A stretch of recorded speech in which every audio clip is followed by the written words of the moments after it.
Welcome to the Hospitality Maverick podcast with me, Michael Tingsare.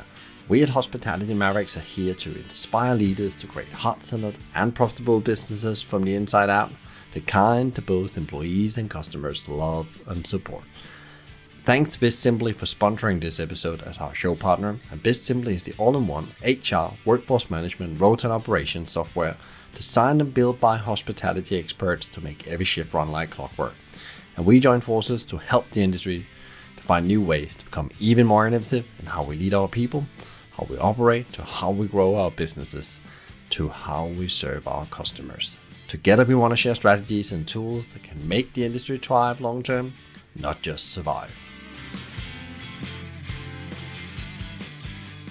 Physical accessibility and digital accessibility are very different. And digital accessibility has a much wider reach because, again, we're talking about people with ADHD, epilepsy, dyslexia, color blindness. People don't understand that people with these disabilities struggle to use the web. Trembling hands, short-term memory loss. It's 25% of the population worldwide. And in the US, the spending power of people with disabilities, the disposable, is $654 billion. This is Denise, Pane, founder and CEO of Access Design Studio. Access Design Studio is a leading expert in creating compliant and accessible websites that generate lots of leads and boost sales for hospitality businesses. They are on a bigger mission than just building great websites that your customers will rave about. They advocate for people with disabilities. They believe everyone deserves access to the experiences that makes life vibrant. And in this conversation, Denise shares her incredible journey, purpose, mission, and why she spent her entire life advocating for people with disabilities. We also learn great strategies to ensure our website gets compliant, ensures better customer experience, and boosts hospitality businesses' income. We dive into her journey as an entrepreneur, and she shares some valuable learnings on how to bounce back when things get tough. If you like today's episode, it will mean the world to me if you can leave a review on our show. That can be done on our website, Apple Podcasts, or Spotify. The better reviews, the better guests, and ultimately, better learning for you. Enjoy today's conversation. Today we will go into a conversation that's not like a typical conversation I normally would engage in, but not before Denise, as the guest today, reached out to me and actually thought this is super interesting, as we actually are trying now in tough times for our industry to actually find better ways to generate revenue through our website, because the website is often the first touch point when people check us out and what we're up to, and we actually forget sometimes the power of that. But also the disadvantage when you don't think about the whole audience and actually how they actually need to consume information, and actually also they actually feel that you're actually welcoming them even through their website from the first touch point. So with that said, I would like to welcome you, Denise, to the show. I'm very happy we finally got here and have this conversation.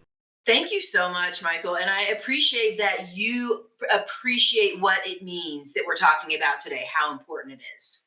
Yeah, and for people, maybe so we put a bit more meat about my maybe a bit more fluffy introduction around this, because it would be great to hear, your story, Denise, but also your story about why you set up, Access Design Studio.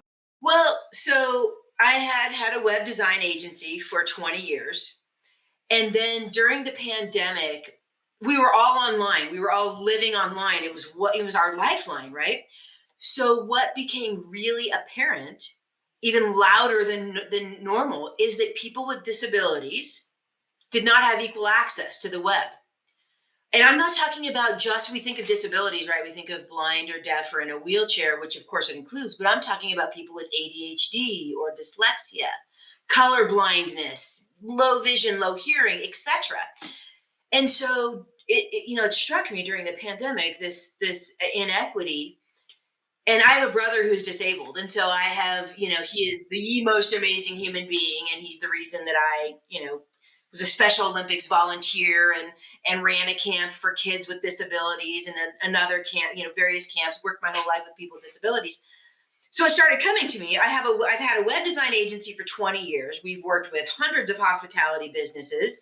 I have a dream team and I have a lifelong experience of people with disabilities. So the logical next step was start focusing on accessible web design. A web design so that everybody can use the web no matter your ability.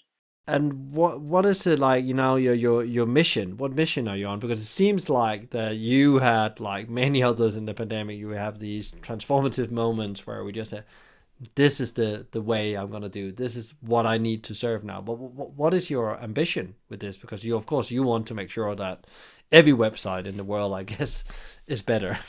So it's really twofold. One is, I mean, equal access is the overarching arching mission, right? But we are the hospitality industry's accessibility ally, digital accessibility ally, and we are advocates for people with disabilities, with the goal, of course, being equal access for everybody. And could you talk a bit about, like, how do you do that then when it comes to your website, and what have you maybe done with some of your clients because of equal accessibility? What did that mean, and how did that actually physical transform into my website? What is it that I'm missing if I was like an operator? What is I'm actually missing? What I thought our website is quite good, and there was like maybe there is like even some voice on it and so on. But what is really the thing you are seeing the gaps out there and you are addressing with your clients? Well, there are standards, and they're called the Web Content Accessibility Guidelines, WCAG. And the current standard is WCAG 2.1 AA. And they outline there are 50 standards, each one with kind of substandards. And they outline the ways in which we can make sure that everybody can use the web as it's meant to be used. And so, for a couple of examples, because it is it's an odd concept. Like, I've heard so many people say things like, well, anybody can get on my website. Like, we don't get it. So, just to give some really like low hanging fruit examples, right? There are a lot of times we'll put, let's say in the header of a website, there's often an image or even a video. And then we'll put text over that, right? We'll put some copy, and it's usually maybe it's something to grab the attention. Well, a lot of times the contrast between that text, maybe we put white text, but maybe the background image is like a wave and a sunset and it's got various colors. So there's not enough contrast between that text and that image so that maybe people with low vision, they can't read that. And I'm not talking about people, I'm talking about a lot of older adults have low vision, right? Just an age related kind of, thing that happens. Or people with diagnosable, like, low vision.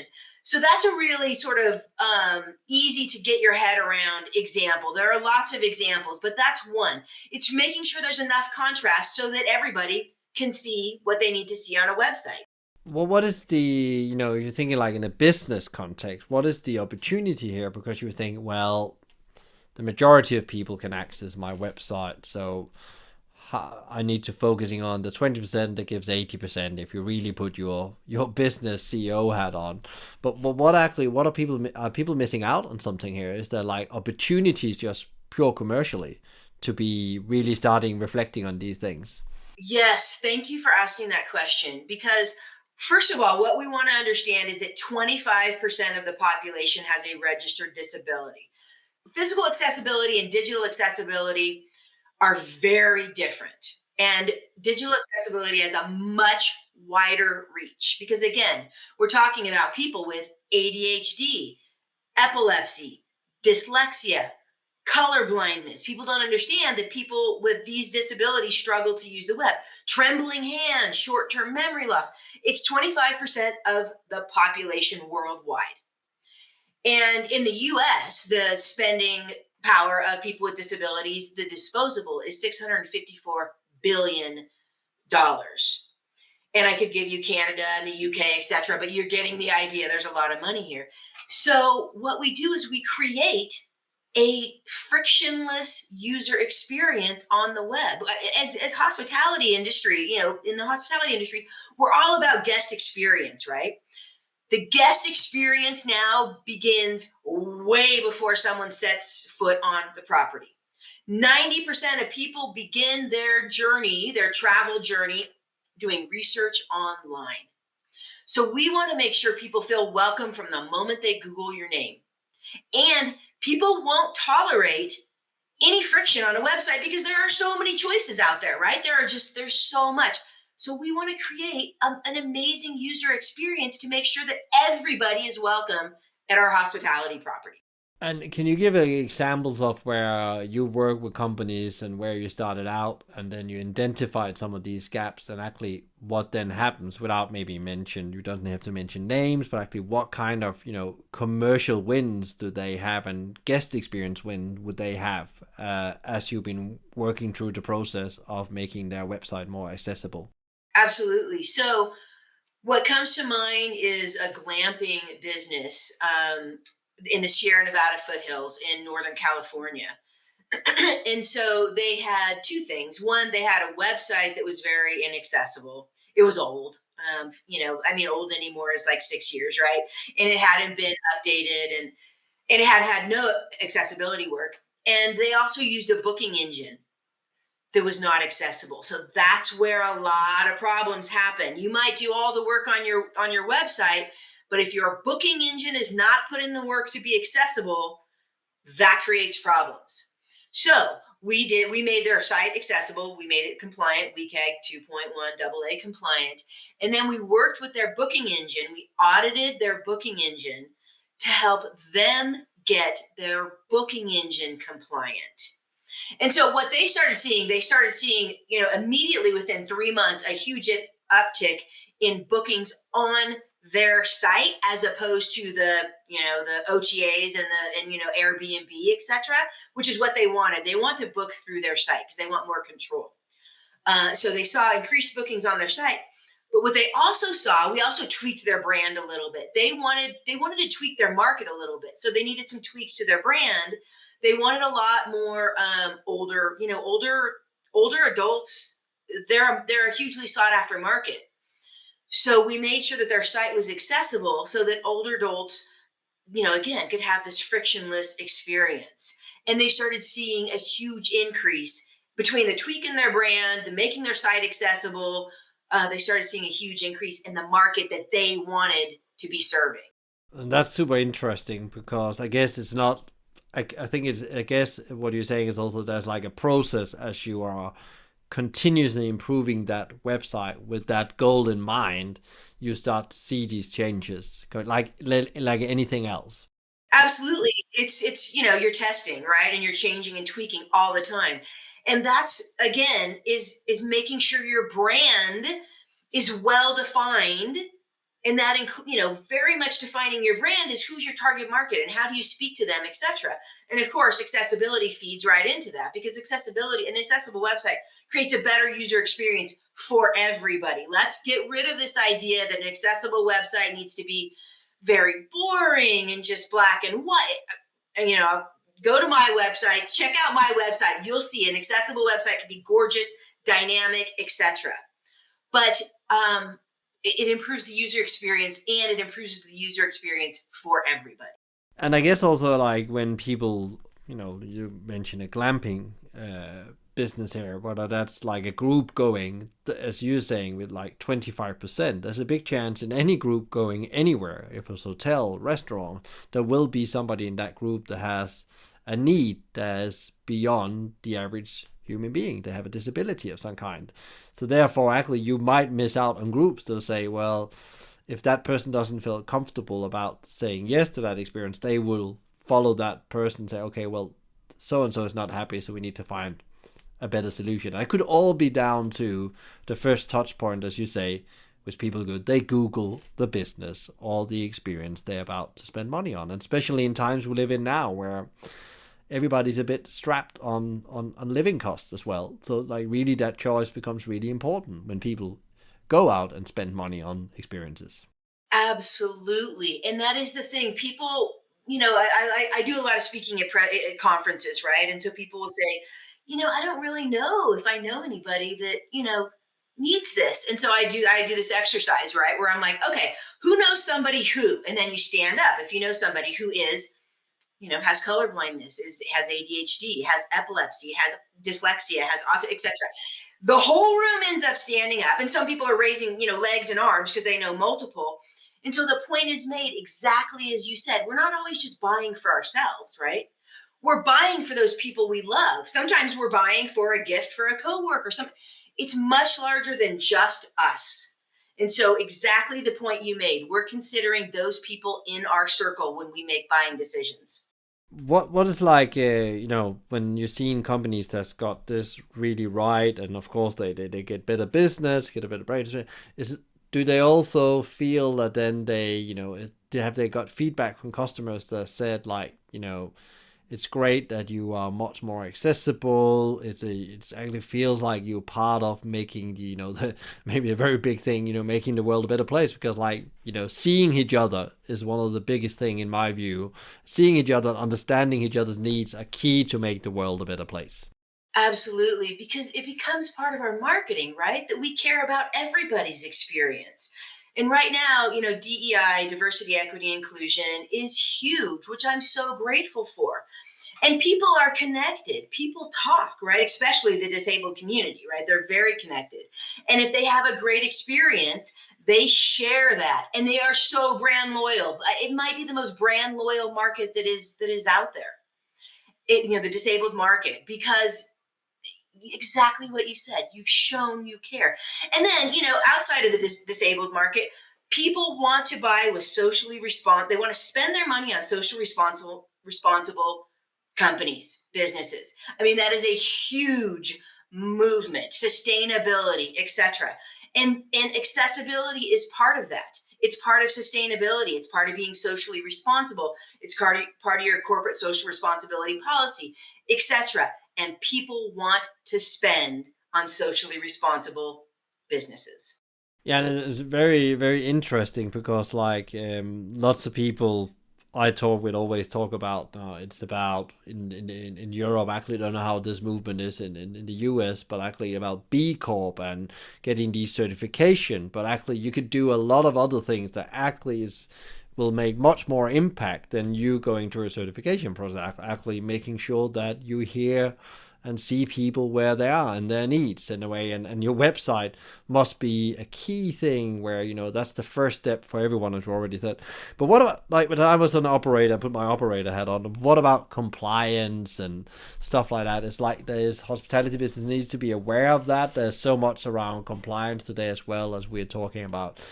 We can bring in the cybercrime word. We've seen hospitality business now really getting hit by cybercrime. We had a guy called Mate on talking about cybercrime early January here, and there's definitely challenges coming out on how you protect the consumer as well from cybercrime. But is there anything when you talk about accessibility and seeing that compliance are changing as well from a government point of view as well, about how you should build website and how accessible they should be?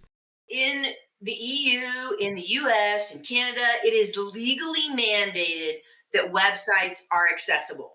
So that's huge. People don't know that. It's legally required that your site is accessible. Now, in the EU, they're going to start enforcing that in 2024. I mean, it's been stated in 2024, enforcement is going to be starting. In the United States, there are already the lawsuits. We love our lawsuits in the US. And it's increased, 1,100% in the last 2 years because the pandemic, really made that inequity just unacceptable for everybody. So, yes, there are compliance standards, and it's going to be start being enforced. What is like you one of the, if you could take one thing around accessibility on the web, said that problem I would love to see be solved, what would that be? Also with your own family connection to have a brother that disabled, what is like the one thing you really would love to see being solved tomorrow if you had a magic wand? Oh gosh. So I'm sorry, I'm going to say two. One would be keyboard, being able to navigate, keyboard navigation, being able to navigate a website just with a keyboard, not a mouse. And that helps people who have, maybe like have an injured hand, they don't have a permanent disability. Maybe they injure their hand, etc. But It helps people that don't have fine motor. It could be somebody, an older person with trembling hands. And then the second thing would be alt tags. No, alt tags are important. There are a lot of the low hanging fruit important ones. Actually, what I'm going to say is being able to stop any movement on a website. Maybe a video starts, right? A lot of websites, and that's great. Like, it's fantastic. But we need to be able to stop it, not only for people who are ADHD or epileptic. I mean, there's a lot of reasons, but even for me, I don't have a registered disability. I cannot concentrate if there's movement somewhere and I'm trying to read something. So again, it's a better user experience for everybody. We need to be able to stop any movement, have a mechanism to stop any movement on a website. Super interesting. There's a couple of things there to reflect on for you guys out there. If you have a website, just check if those two things are possible.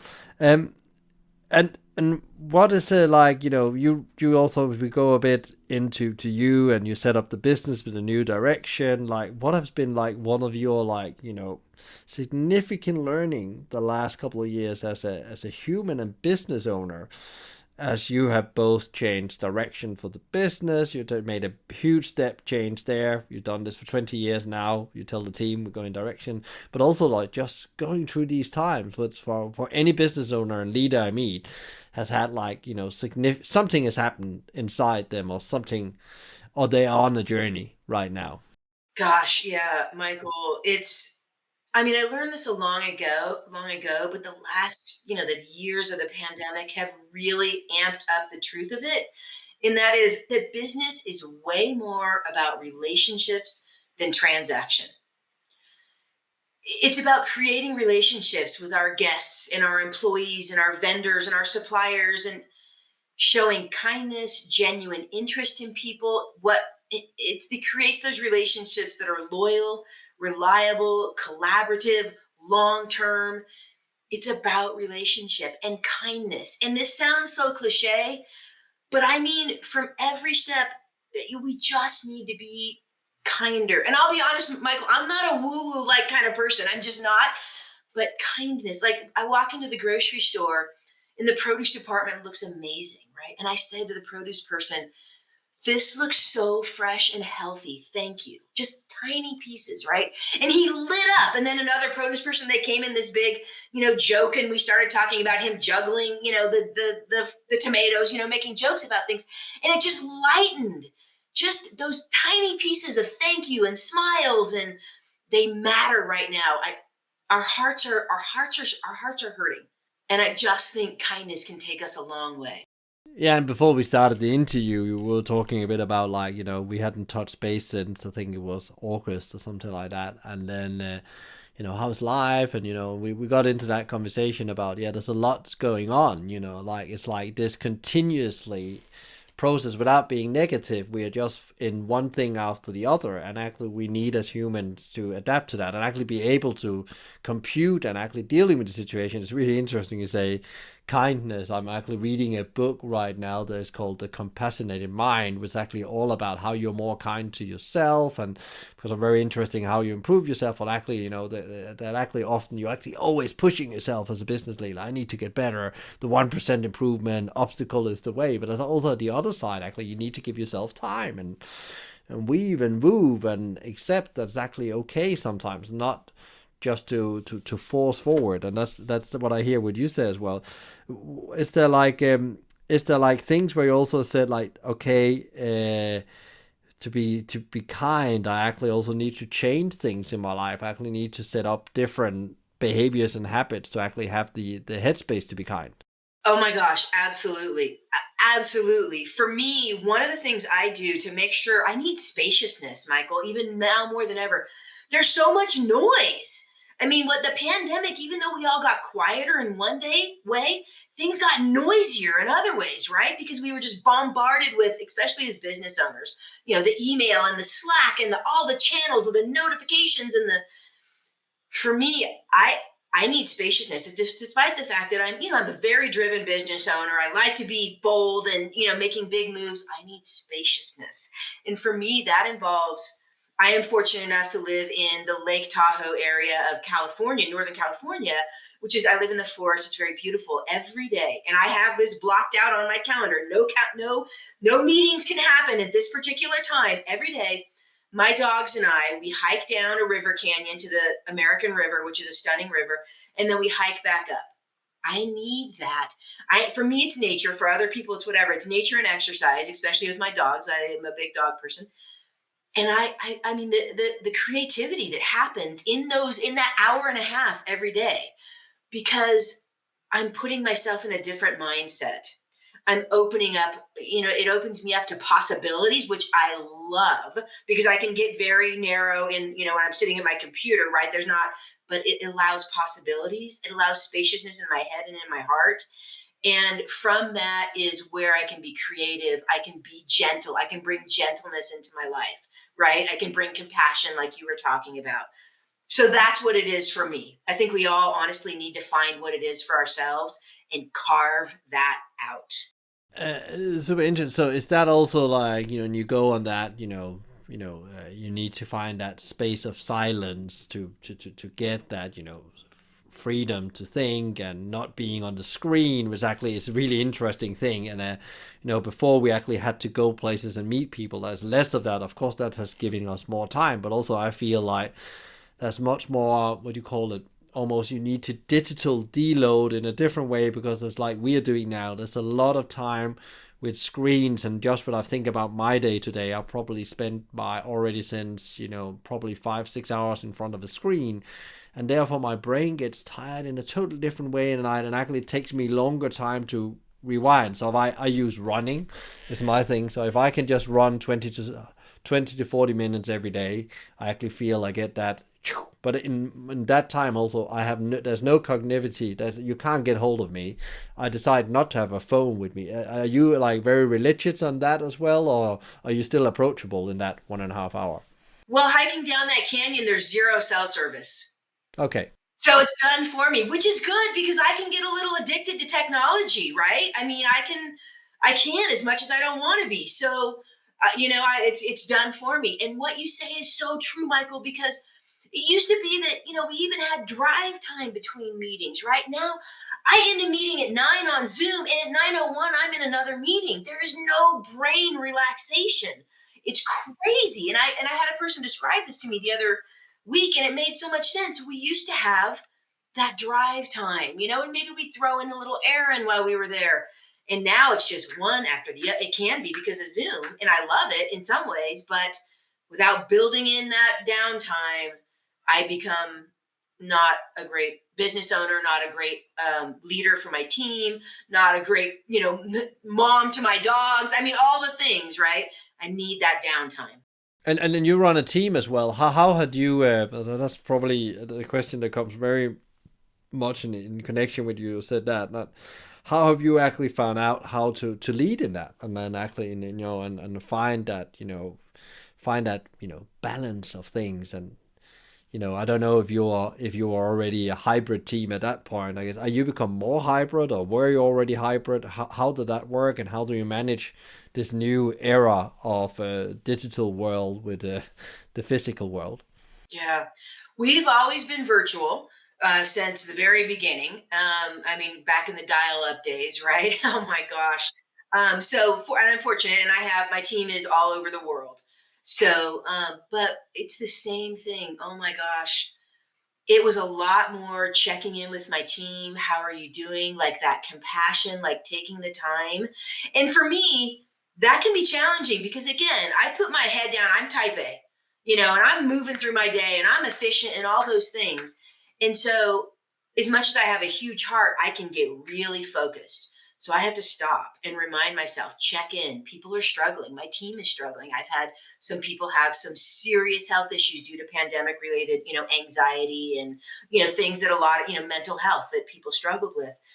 And so it was slowing down and just allowing that space of connection, conversation. How are you? How's your family? Because people are struggling. And then bringing levity and like I joke, I'm like We get on team meetings and we're on Zoom, and we're all checking in, and we can say whatever, and it's a come as you are. Like, if you just, it doesn't matter what you look like, it's a come as you are party.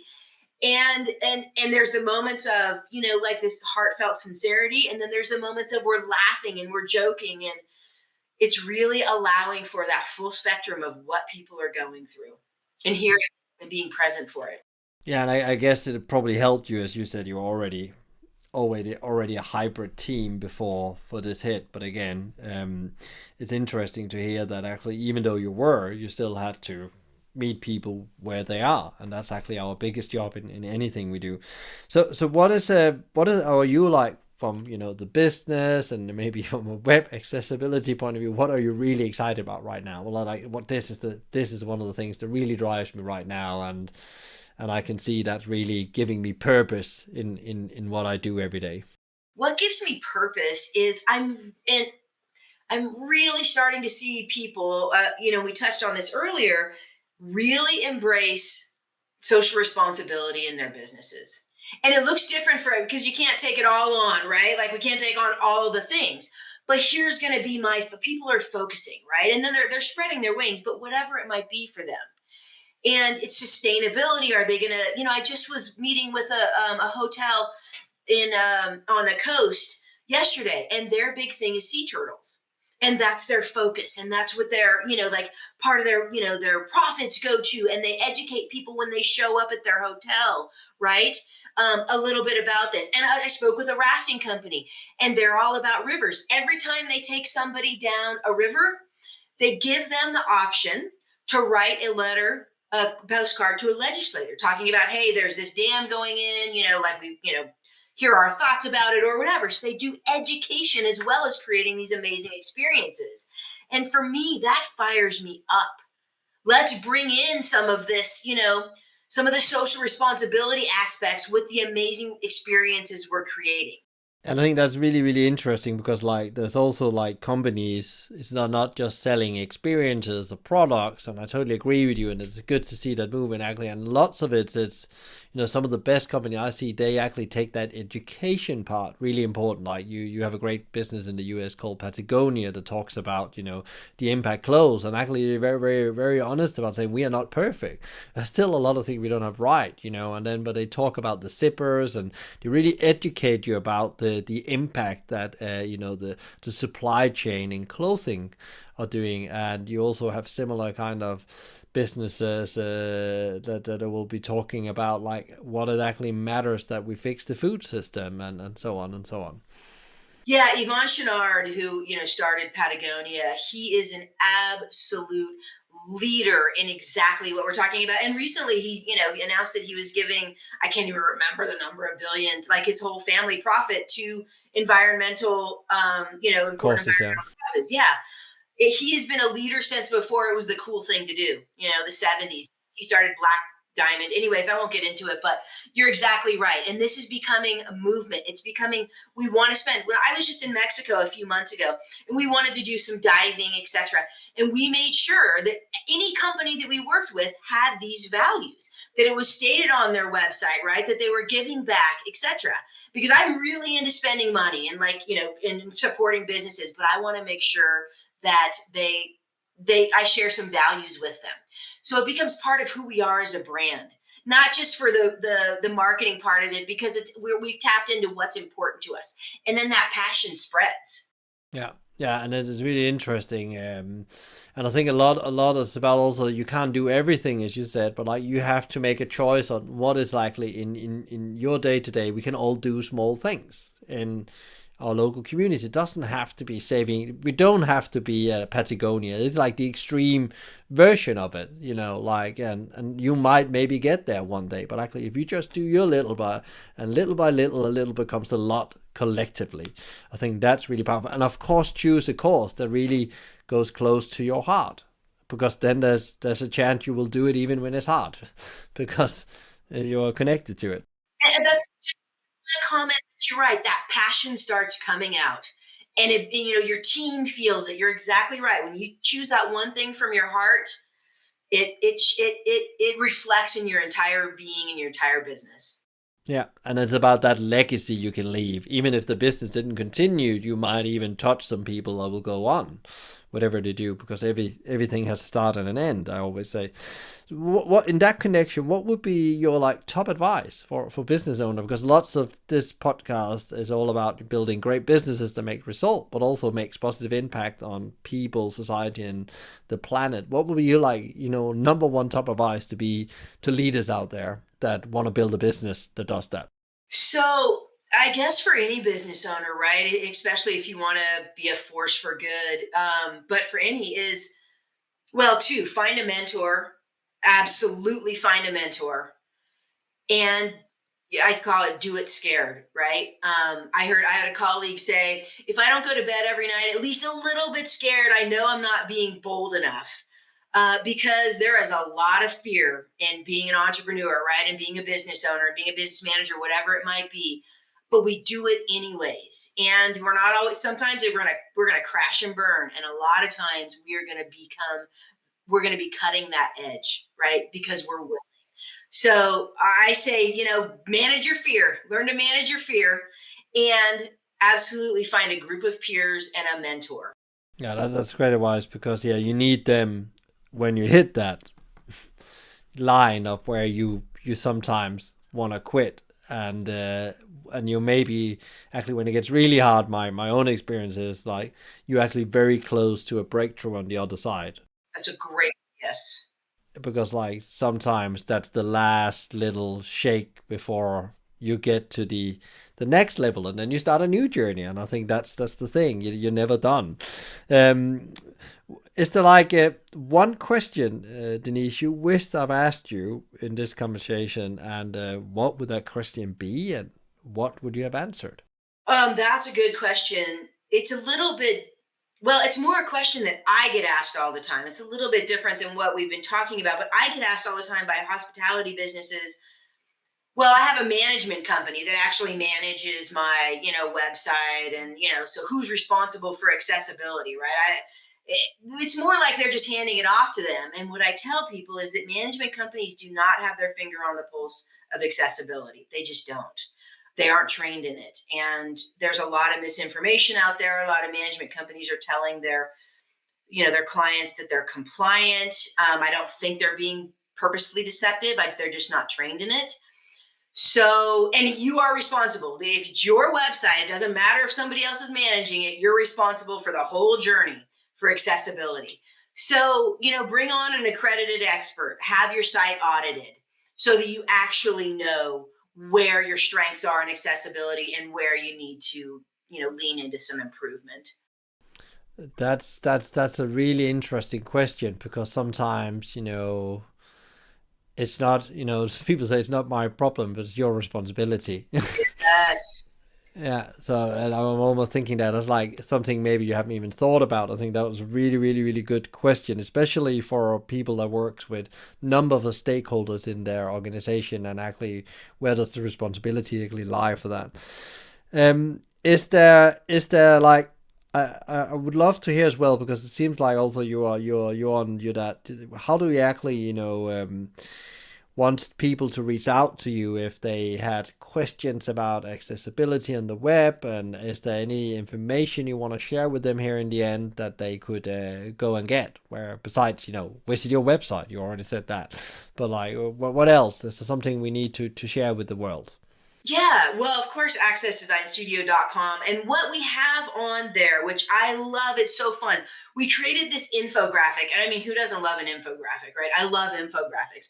We created this really fun infographic that you can download. It's complimentary and it's full of accessibility information and stats. And, like in the US, you can get a $5,000 tax credit for working on website accessibility. So it's full of all kinds of like who's the market, etc. And it's just fun. We've created it in a really fun way. So if you go to that's again accessdesignstudio.com. And I am always open to hopping on a call with anybody to answer questions, to let people think, I think my site's accessible. I was told it was accessible. We can hop on a call, complimentary, and I'll let you know if it is or not. I mean, my goal is equal access. However we get there, let's get there together. Great, Denise. I send power and energy to your team on your very, very beautiful mission of making the web more accessible for everyone. Thank you. And it's been so fun today, Michael. You are a great host and you ask great questions. I really appreciate that you're listening in. So, if you enjoyed today's conversation, please share with others, rate or give a review, or subscribe to one of our channels, which all can be done via the website hospitalitymavericks.com. I believe that reading the right books is the key to become a better leader. So I've helped you with a curated list of some of the best books to improve yourself, others, and the organization. Find them on hospitalitymavericks.com. A big thank you to BizSimply for supporting us, bringing great insights, strategies, and tools to help leaders to become better every day. Check them out at bizsimply.com or on their socials at BizSimply or BizSimplyHQ. You can also email them directly at podcast@bizsimply.com. Thank you to Fina Charlson, who is the show producer from the Podcast Collective. If you have any ideas and feedback for the show or other thoughts, reach out to me via LinkedIn or via my email, michael@hospitalitymavericks.com. I'm Michael Tinkser, and you've been listening to the Hospitality Maverick podcast show.